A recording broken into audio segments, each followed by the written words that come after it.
கர்த்தருக்கு ஸ்தோத்திரம். இந்த நாள் தேன் துளி நிகழ்ச்சியிலே உங்களை நான் மீண்டும் சந்திப்பதில் அதிக மகிழ்ச்சி அடைகிறேன். இந்த நாளில் அப்போஸ்தலனாகிய பவுல் கொரிந்து பட்டணத்தில் உள்ள விசுவாசிகளை குறித்து இந்த இடத்துல மிக தெளிவாக சொல்கிறார். நான் உங்களை குறித்து சந்தோஷப்படுகிறேன் என்று சொல்லுகிறார்.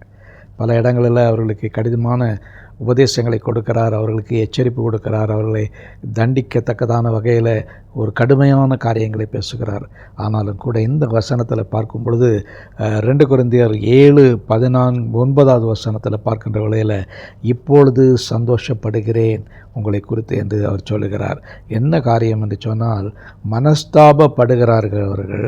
ஆனால் அந்த மனஸ்தாபம் எப்படி இருக்குது என்பதை குறித்து அவர்களுக்கு ஒரு விளக்கி காட்டுகிறார். உங்களுடைய மனஸ்தாபம் உண்மையாகவே வரவில்லை, ஆனால் உங்களை குறித்து சந்தோஷப்படுகிறேன். எப்படி என்று சொன்னால், இப்பொழுது சந்தோஷப்படுகிறேன், நீங்கள் துக்கப்பட்டதற்காக அல்ல, மனம் திரும்புவதற்கு ஏதுவாக துக்கப்பட்டதற்காகவே நான் சந்தோஷப்படுகிறேன்.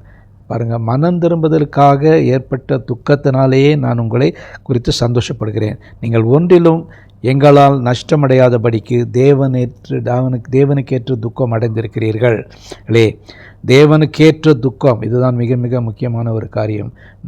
2 துக்கமாக இருக்கிறது. உலக பிரகாரமான துக்கம் ஒன்று இருக்கிறது, அதே நேரத்தில் தேவனுக்குரியதான துக்கம். அதை குறித்து சொல்கின்ற வேளையில் தேவனுக்கேற்ற துக்கம் பின்பு மனஸ்தாபப்படுவதற்கு இடமில்லாமல் ரட்சிப்புக்கு எதுவான மனந்திரும்புதலை உண்டாக்குகிறது. லௌகீக துக்கமோ மரணத்தை உண்டாக்குகிறது. இந்த இடத்துல உங்களை குறித்து சந்தோஷப்படுகிறேன் என்று சொன்னாலும் கூட ஒரு கடைசியில் ஒரு எச்சரிப்பின் மணியை அடிக்கிறார். அது என்னன்னு சொன்னாக்கா, லௌகீக சந்தோஷம். தேவனுக்கேற்ற துக்கம் இருக்கிறது.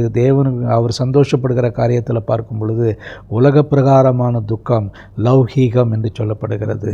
வேர்ல்ட்லி டிசையர்ஸ் இல்லாவிட்டால் வேர்ல்ட்லி ஆக்டிவிட்டீஸ், அந்த ஒரு ஆங்குவிஷ், அந்த இடத்துல நமக்கு ஒரு துக்கம் ஏற்படுகிறது. அப்படிப்பட்டதான துக்கமாக இல்லாதபடிக்கு அது தேவனுக்கேற்ற துக்கமாக இருக்க வேண்டும். உண்மையிலேயே நமக்குள்ளாக இந்த துக்கம் புரண்டு வர வேண்டும். அந்த துக்கம் மட்டும் இல்லைன்னு வைங்களேன், நம்முடைய கிறிஸ்தவ வாழ்க்கை ஒன்றும் இல்லை.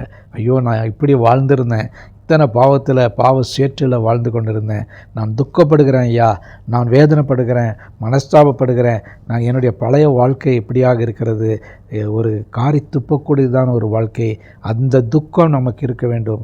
தேவனுக்கேற்ற துக்கம். இந்த இடத்துல பார்க்கின்ற வேளையில் பின்பு மனஸ்தாபப்படுவதற்கு இடம் இல்லாமல் ரட்சிக்கப்படுவதற்கு மனம் திரும்புதலை உண்டாக்குகிறது. ரட்சிக்கப்படுவதற்கு மனம் திரும்புதலை உண்டாக்குகிறது. அந்த ரட்சிப்பு தான் மிக மிக முக்கியம். அந்த மனம் திரும்புதல் ஏதோ ஒரு கூட்டத்துக்கு போகணும், ஒரு குருசேருக்கு போகணும், கையை தூக்கணும், வந்தோண்டு இல்லாதபடிக்கு நம்ம உண்மையாகவே நம்முடைய இருதயத்தில் ஒரு மன துக்கம் இருக்க வேண்டும். அது மேற்புறமான காரியம் அல்ல, ஒரு வெளிப்புறமான காரியம் அல்ல, அது லௌகீக உலக பிரகாரமான துக்கம் அல்ல, தேவனுக்கேற்ற துக்கம்.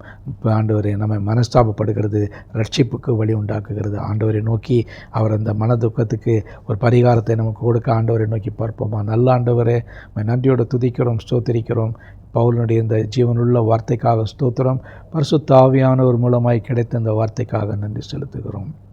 ஆண்டவரே, நாங்கள் உண்மையிலேயே தேவனுக்கேற்ற துக்கம் உண்டாக பெற்றவர்களாக மனம் திரும்புதலுக்கு ஏற்ற ஆண்டவரே அந்த மனஸ்தாபத்தை நாங்கள் பெற்றுக்கொள்ள, மனம் திரும்புதலை பெற்றுக்கொள்ள எங்களுக்கு உதவி செய்ய வேண்டும் ஜெபிக்கிறோம்.